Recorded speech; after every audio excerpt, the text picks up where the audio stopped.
Okay, in this video we are going to go through some junctional dysrhythmia practice strips step by step so you can get a better feel for how each of these present. So here's our first rhythm strip. And so we're going to go through the same steps we've used for every other rhythm. First, we're going to look at regularity. Is this rhythm regular? Well, if I measure my R to R interval and then I see, is it the same when I go to the next one? And is it the same when I go to the next, one? It is. So this is a regular rhythm. That's good news. All right, now we need to count our rate. And so there's obviously a lot of different ways that we can count our rate. I like to start with the ventricular rate. If you're using your rule of 300, you find an R wave that falls pretty close to a dark line. And then you just count down 300, 150, 100. So our rate ventricular is somewhere between that 175 mark. We can also use our 6-second method. So we've got 1, 2, 3, 4, 5, 6, 7, 8 our complexes, so the rate would be 80, which falls in line with what we asked. And we could use our R to R interval measurement method. So here we've got 5, 10, 15, 16, maybe 18 boxes. So we'd have to do the math. 1,500 divided by 18. And we come up with a rate of 83. So either one of those, they all come out about the same. Because this is a regular rhythm, we can stick with 80. That's fine. 80, 83, 85, somewhere in that range, you'll be good. Now your question is, do we have an atrial rate? So to count atrial rate, you can use those same rules, but the first thing you have to remember is what represents the atrial depolarization on your EKG, and that's a P wave. So do we have a P wave? Do we have P waves here before every QRS? I would argue that no, we do not have P waves. So our atrial rate is, at this point in time, not going to be able to be determined. We don't see any P waves. If we don't see any P waves, then we cannot measure a PR interval. Now, if you want to call those inverted P waves and not part of the Q, you can. I could see your argument there. I personally think that they're absent, but either way, they're not normal. They're not round, upright, and positive. What's our P to QRS ratio? So this is hard. Again, we can't see P's, so we can't measure P. Our interval, we don't even have anything there. So we're not really sure. So unable to measure. Based on where we're at in our curriculum, you know that it should be 1-to-1 if we're calling this a junctional rhythm. But let's finish up our steps here. So what is our QRS duration? Let's see. Okay. So if we're trying to measure our QRS duration here, I would say that this right here is maybe the start of my R complex and the end right there. So I would probably say that this QRS is nice and narrow. It's going to be somewhere less than 0.12.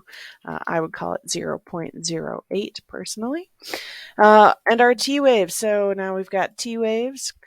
Here we go. Here's our T wave. It looks good. It's upright. It's round. It looks good. Our ST segment, is it in line? So if we were to insert, here we go, one more shape, a nice little ruler and try to draw a nice straight line straight across, can we? And the answer is yes, we can. That PR segment, the TP segment, the ST segment, they are all on that same horizontal plane. So this is in line. Do we have artifact on this rhythm? Let me move that out of the way now. Do we have artifact on this rhythm? Not significantly. We do a little bit of artifact over here. This looks a little bit messy, but for the most part, it looks like a pretty clean EKG. So I would not really be too worried about that. So now what do we have abnormal? What do we have that is normal? Well, we have a lot of good things that are normal. Our ventricular rate is normal, and we are regular, so that's good. So what do we have that is abnormal? Well, we are not really sure what's going on with our atria at all. So when we look at this, we've got a normal rate, but we've got abnormalities with our P waves. This is going to be an accelerated. Oops. That turned out very large. I don't know, 20? An accelerated junctional rhythm. Accelerated junctional rhythm. So that was our first one. All right. Let's look at our next example here. So we're going to go through the same steps. Is it regular? So let's measure our R to R intervals. I'm going to take the ones that to me look the most regular and just, trust but verify. Those two are nice and equally spaced. I think obviously from a ways back, you should be able to see that we have at least one beat that is not regular. So this is an irregular rhythm. This is not going to be regular. What is our atrial and ventricular rates? So again, you can choose any of the methods that you so desire.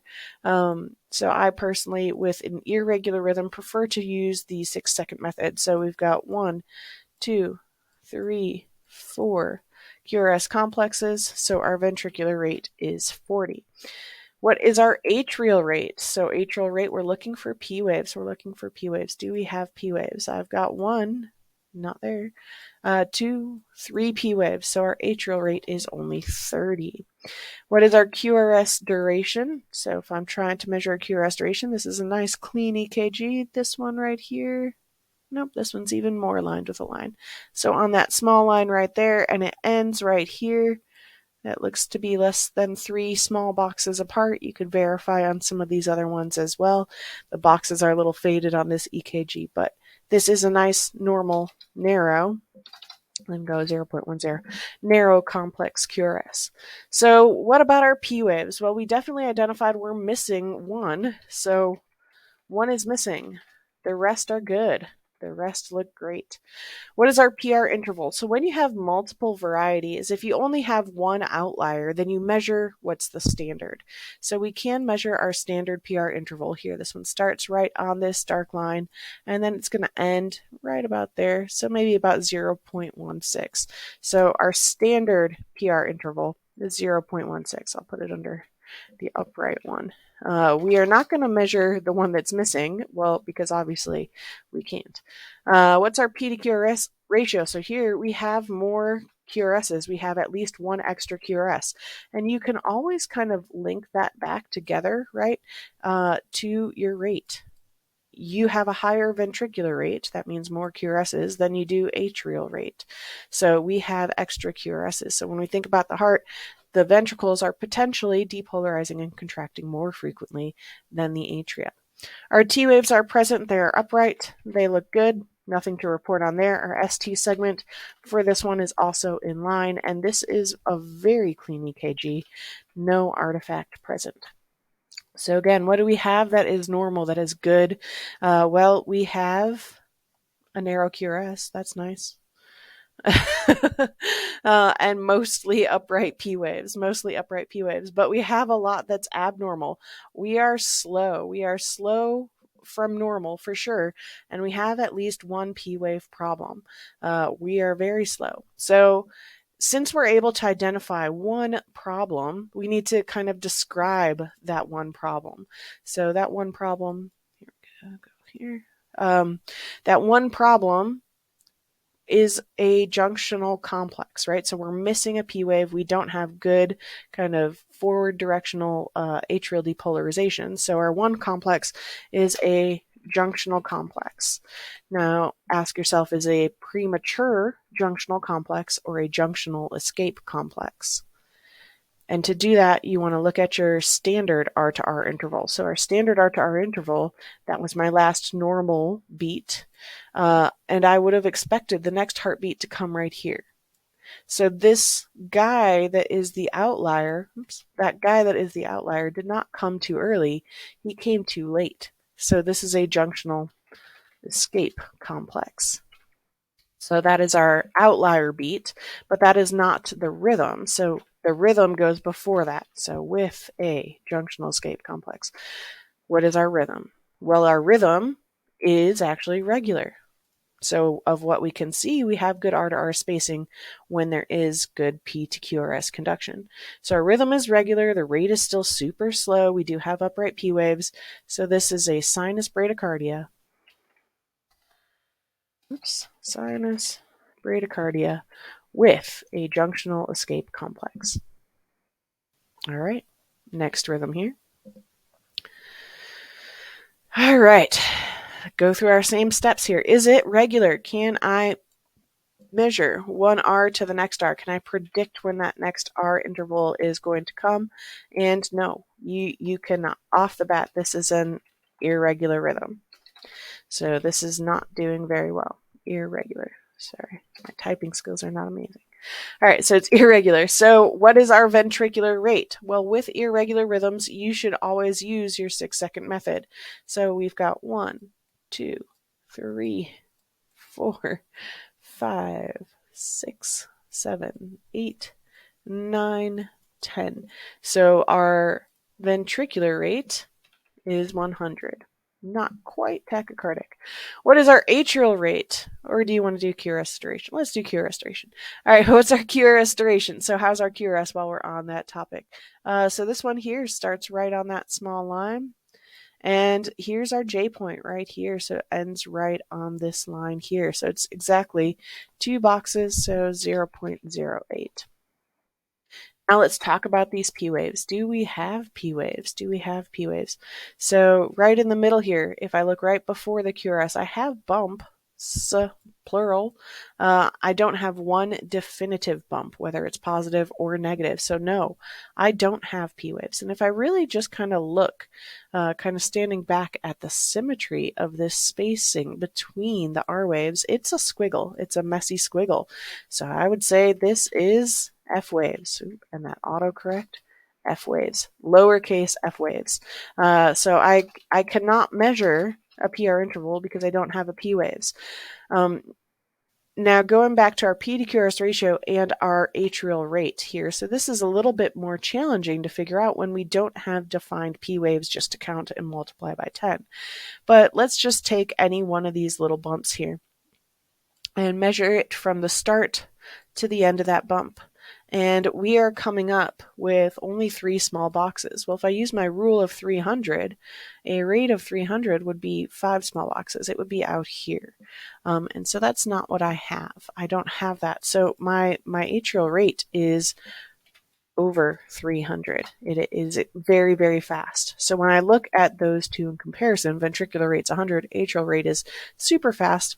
I have more Fs than QRSs. So you kind of substitute in the F wave there for the P wave when you're talking about the ratio. So atria are beating very, very fast. Ventricles are responding also in a decent speed. Here I cannot see the T waves clearly, so unable to find, unable to obtain, whatever you want to write. And your ST segment is also a little bit challenging. So if I did try to use a ruler here, I don't even really have any flat segment to start out with, so it's hard to figure out. But if I go for that, where that last squiggle lines up with the QRS, and then where does the squiggle begin again after the QRS, you could call this ST depression. You could call this ST depression. You would definitely want to look at this one more closely in a 12 lead to say, is it true ST depression or not? Because when you don't have a straight baseline at all, it makes that difficult. Is there artifact? No, actually, because when I did try and draw this straight line straight through, you can see most of the squiggles kind of come back to that same horizontal, about 2 boxes above that dark line right there. So there's no obvious artifact on this rhythm. So when we're looking at this, what is our interpretation? Well, the giveaway is the F waves, the lowercase f waves. This is an atrial fib relation. It doesn't quite meet the criteria for rapid ventricular response, but it's getting close. So just a standard AFib.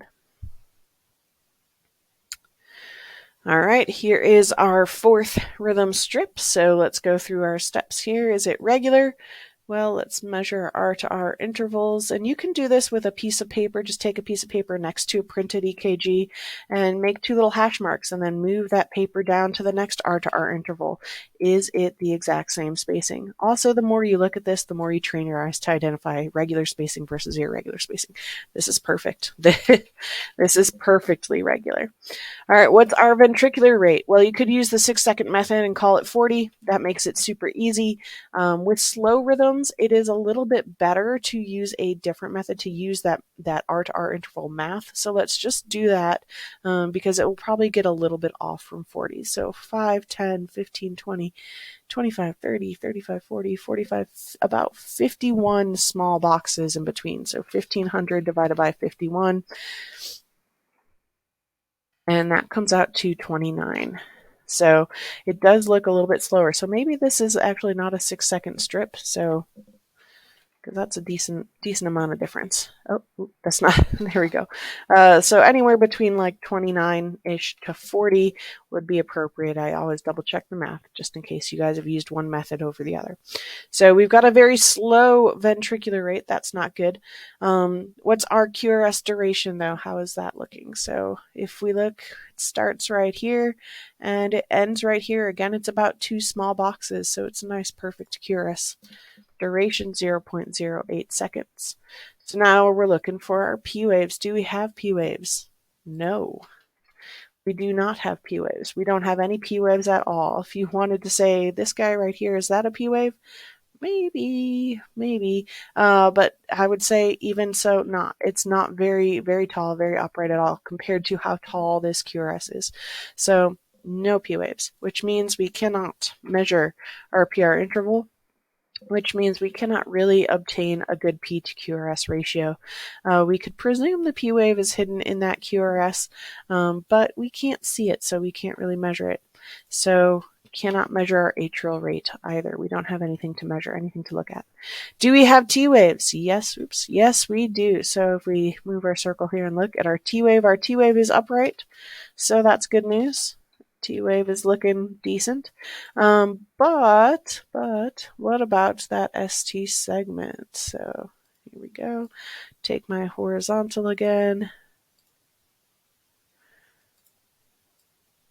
ST segment. If I try to draw a nice straight line on that pretty nice even isoelectric baseline right after we get to that QRS ending, this right here is our ST segment, so it is significantly above. It's about 2 full small boxes above where our baseline is. So this is ST elevation. And right now, remember, that doesn't change your rhythm interpretation. That's something that you have to look at multiple leads for to interpret whether there's a STEMI or not, but it definitely is something to be concerned about and to dig into more. This is a perfect EKG as well, no artifact. So what did we have that was abnormal? Well, we had rate. Rate was definitely abnormal, right? Rate is very, very slow. We have no P waves, but it is a regular rhythm and it is narrow complex. So it's originating somewhere above the ventricles if it's narrow complex. So when we put all of that together, this is a junctional rhythm. Now you need to ask yourself, is it a standard junctional rhythm, aka junctional escape, or is it a junctional bradycardia, or an accelerated junctional? And remember that our AV node fires somewhere between 40 to 60. So it really depends what your answer is going to be, what you put your ventricular rate at, because it needs to match. So if you calculated the ventricular rate at 29, that is too slow. That would be a junctional bradycardia. Right? So we expect it to be between 40 to 60. So if you put 29 as your ventricular rate, then junctional bradycardia is your final answer. If you put 40 as your ventricular rate, then you could call it a junctional escape rhythm. So just make sure that your ventricular rate matches your answer for the interpretation. All right, here's our last practice strip. Let's go through our steps. Is it regular? So if I look at my R to R intervals, are they the same? Yes. Yes, they are. They are very predictably spaced. Sorry, so many things to grab onto. All right, very predictably spaced. So this is a regular rhythm. What is our ventricular rate? So with very fast rhythms, you can count 1, 2, 3, 4, 5 and go all the way across that full 6 seconds, but it's sometimes a lot easier to use your rule of 300. So this guy actually falls pretty close on that dark line. So I would say the rate is close to 150, right? So he starts just there, he starts just there. So rate is about 150. You could be more accurate using actually counting how many small boxes. So that is actually, it looks to be exactly 10 small boxes. So even if we did 1,500 divided by 10, we would come out with the same rate, ventricular rate of 150. So I find that a little bit faster and easier, as long as your tachycardic rhythm is regular, to use one of those methods, the rule of 300 or the R-to-R interval math. How is our QRS duration? Well, at first glance, it looks pretty narrow to me, but let's always verify. So it starts right here on this small box, and it ends right here on this small box. So it's definitely less than 3 small boxes. I would say it's a nice 0.08. Do we have P waves? So let's look first where we expect P waves to be. Is there P waves before the QRS complex? This guy. There we go. Is there P waves before the QRS complex? And I don't see P waves before the QRS complex. So we obviously can't see P waves that happen during the QRS complex, but what about this little bump at the end? Is that a P wave? So it's kind of small, it's kind of round. It doesn't really look like a traditional, like straight up and down S wave. So I would argue that you maybe have some retrograde P waves.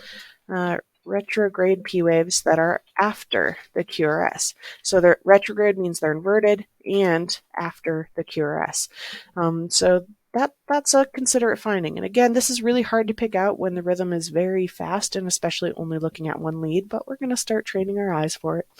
So we don't have a PR interval. We have an RP prime interval because we don't have a nice positive P wave beforehand, and it's very short, because it's actually attached to that QRS complex. So what's our P to QRS ratio? Well, if you're calling that a P wave, it's 1-to-1. If you're saying you could not find P waves, then you would need to write that you're unable to find your P to QRS ratio. I personally would call those P waves, which means that I have one P wave for every QRS. My atrial rate is also 150 plus, whatever the exact rate is that I put for the ventricles. Every QRS has that little bump at the end. Your T waves are present, they're upright, that's nice. How about our ST segment? It looks like it might be a little bit depressed, but I'm not actually sure that it's significantly depressed. So take my line right there. Yep, it is not one full small box below. Was not a straight line. There we go. Not one full small box below that PR segment before it. So it might be a little bit depressed, but it's not significant. So this is in line. Is there artifact? No, it's pretty clean. It's a pretty clean EKG. So you can see all the different waveforms that you need to see. So what do we have that's normal? What do we have that is abnormal? Well, we have a very, very fast rate. Very, very fast rate. We have retrograde P waves. What do we have that is normal? It's a nice, regular, narrow, complex rhythm. So as we start putting all the pieces together in our brains, here we go. I think I was doing that. This one is a narrow, complex tachycardia, right? So we have met those criteria. If that's all that you wrote, that's okay. That's okay for now. You'll get better. But I would say since you have those retrograde P waves after the QRS complex, this is an AV nodal re-entry tachycardia. And the reason why you want to differentiate is because the treatment for AV NRT is going to be different from the treatment from like a rapid AFib. So if you can narrow this kind of generic term down to an actual rhythm interpretation, it's much better than just using narrow complex tachycardia. And that was our last practice strip. Thank you.